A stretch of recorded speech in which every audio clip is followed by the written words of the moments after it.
एक बहू के आत्मसम्मान और रिश्तों के इम्तिहान की सच्ची दास्तान।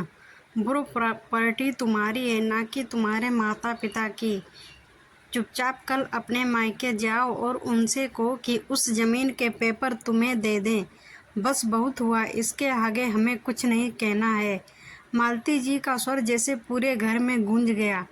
नव्या जो रसोई में खड़ी सब्जी काट रही थी ठिठक गई। हाथ रुक गए, चाकू भी और आवाज़ भी। धीरे से वह पलटी। उसकी आंखों में हैरानी थी, लेकिन ज़बान पर खामोशी। कुछ पलों तक वह कुछ कह ना सकी, फिर बोली, मम्मी जी, आप कैसी बातें कर रही हैं? वो ज़मीन मेरे मम्मी पापा ने मेरी शादी से पहले, बल्कि मेरे बचपन में ही खरीदी थी। उनके खून पसीने की कमाई है वो। नाम भले मेरा है, लेकिन उसका मतलब ये नहीं कि उसका इस्तेमाल जब चाहो जैसे चाहो कर लिया जाए। मालती जी की आंखों में नाराज़गी थी, आवाज़ में कठोरता और दिल में बेचैनी। हम मांग नहीं रहे, अपना हक जता रहे हैं। बहू होकर इस घर में आई हो तो अब तुम्हारी चीज़ें इस घर की हो गईं। तुम्हारा क्या है जो तुम्हारा अलग हो? नव्या कुछ कहती उससे पहले ही उसने कह दिया, ज़रा सोचो, तुम्हारे पापा ने तुम्हारे नाम लिया, लेकिन अब तुम हमारी बहू हो। तुम्हारा नाम अब हमारे घर की पहचान है। नव्या सन्न रह गई। नव्या कोई साधारण लड़की नहीं थी। पढ़ी लिखी, आत्मनिर्भर, लेकिन दिल से बेहद भावनात्मक। इकलौती संतान थी, मगर कभी अपने अस्तित्व का घमंड नहीं किया। शादी के बाद उसने इस नए घर को ऐसे अपनाया जैसे यहीं उसका जन्म स्थान हो।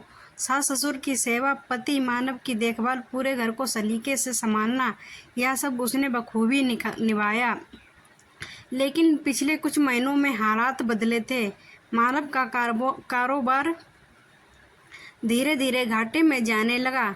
बैंक की किस्तें, दुकान का किराया, रोज़मर्रा की ज़रूरतें, हर चीज़ बोझ बनती जा रही थी। मालती जी को चिंता सताने लगी।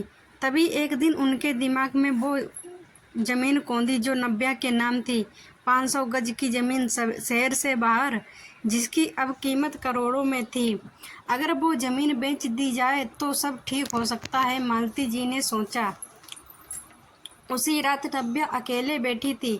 कमरे में हल्की रोशनी थी और खिड़की से आती हवा में उसके उलझे बाल उड़ रहे थे। उसने धीरे धीरे अपनी अलमारी से एक पुराना एल्बम निकाला। उसमें बचपन की तस्वीरें थीं। पापा की मेहनत करती तस्वीरें, मम्मी की वो मुस्कान जब पहली बार पेपर हाथ में आए थे।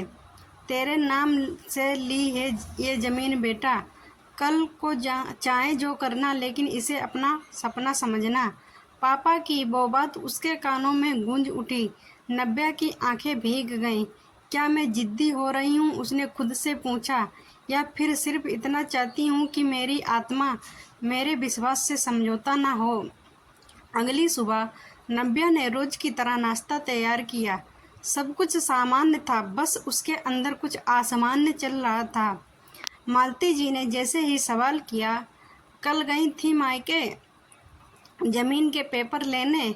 नव्या ने नज़रें नीची करते हुए लेकिन आवाज़ स्थिर रखते हुए जवाब दिया, मम्मी जी माफ़ कीजिए, मैं मायके नहीं जाऊंगी और ना ही ज़मीन के पेपर लाऊंगी।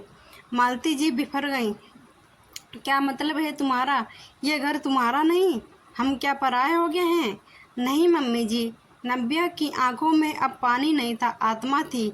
ये घर मेरा है, आप मेरे हैं, लेकिन वो ज़मीन मेरे पापा का सपना है और मैं अपनी भावनाओं को किसी ज़रूरत या मजबूरी में बेच नहीं सकती।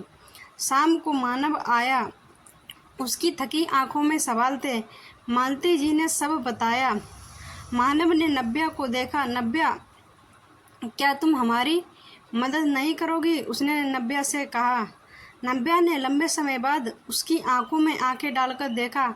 मानव, अगर मैं ज़मीन दे दूं तो क्या गारंटी है कि अगली बार मेरे मायके के गहने नहीं मांगे जाएंगे?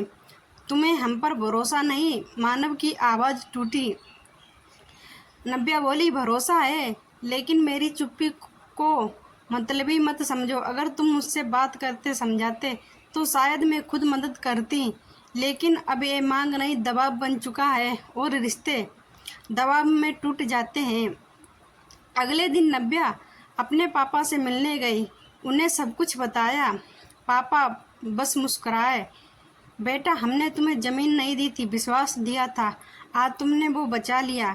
जो लड़की ज़मीन बचा सकती है वो अपने घर को भी संभाल सकती है। बस कभी झुको मत, लेकिन झुंझलाओ भी मत, उसके पिता ने कहा। नव्या की आंखों से आंसू बह निकले। लौटते समय उसके चेहरे पर हल्की मुस्कान थी। उसने खुद को खोने से बचा लिया था।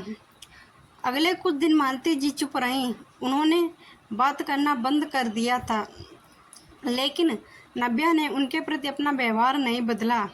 वो रोज समय पर उठती, खाना बनाती, सबका ख्याल रखती, यहाँ तक कि मानव के लिए नए व्यापार के आइडियाज भी ढूंढने लगी। एक शाम जब मालती जी ने देखा कि नव्या चुपचाप साड़ी की फॉल सिल रही है, तो अचानक उनके दिल में कुछ पिघल गया। वो नव्या के पास गई और बोली, बेटा, शायद हम गलत थे। ज़रूरत में इंसान लालची हो जाता है, लेकिन तुमने जिस तरह से हमें जवाब दिया वो बहुत कुछ सिखा गया हमें।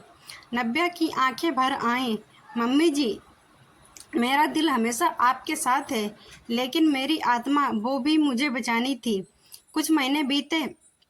मानव का व्यापार धीरे धीरे संभलने लगा। नव्या ने उसके लिए एक नया ऑनलाइन प्लेटफॉर्म खड़ा किया। मालती जी अब उसे देखकर मुस्कुराती थीं। एक दिन उन्होंने सबके सामने कहा, हमने बहू लाई थी, लेकिन इसने तो हमें रिश्तों का सही मतलब सिखा दिया। बहू वो नहीं जो सब कुछ दे दे। बहू वो है जो घर को संजोले, बिना खुद को खोए। नव्या की आंखें नम थीं, पर दिल आज उसका हल्का था। उसने कुछ नहीं खोया था, बल्कि खुद को और अपने रिश्तों को सहेज लिया था और अपने रिश्तों को बचा लिया था। अगर आपको ये कहानी दिल से अच्छी लगी हो तो प्लीज़ लाइक, कमेंट और सब्सक्राइब ज़रूर करें, क्योंकि आपका एक छोटा सा रिस्पॉन्स हमें ऐसी और कहानियाँ लाने की ताकत देता है। So please like, comment and subscribe ज़रूर करें।